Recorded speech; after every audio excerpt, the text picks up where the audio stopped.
हे everyone welcome back to my channel. मी निशा. बऱ्याचदा असं होतं की क्लायंटची रिक्वायरमेंट अशी असते की त्यांना एक सेम पोस्ट ही वेगवेगळ्या साइजेसमध्ये डिझाइन करून हवी असते.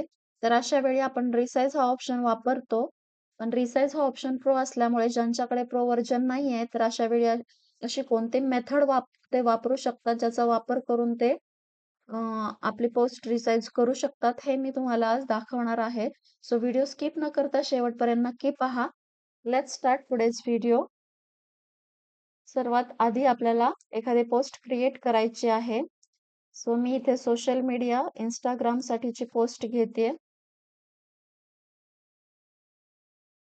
इथूनच मी एखादी पोस्ट सिलेक्ट करते आणि आता आपल्याला ही पोस्ट वेगळ्या साईज मध्ये कशी डिझाइन करायची आहे हे मी तुम्हाला सांगणार आहे.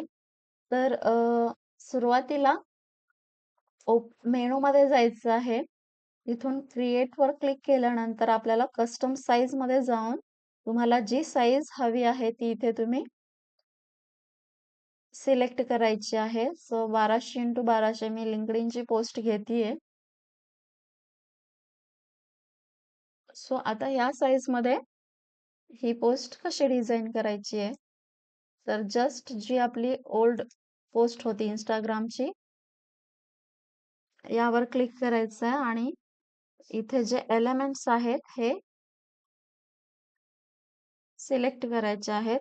Ctrl+A प्रेस करून सगळे एलिमेंट्स आपण सिलेक्ट केलेले आहेत. आता इथून हे एलिमेंट्स ग्रुप करायचे आहेत आणि ग्रुप केल्यानंतर आपली जी नवीन पोस्ट आहे इथे जाऊन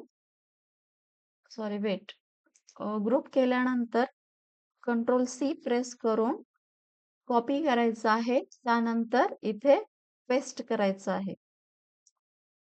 पेस्ट केल्यानंतर जे काही आपण एलिमेंट सिलेक्ट केले होते ते सगळे एलिमेंट्स इथे शो होतात.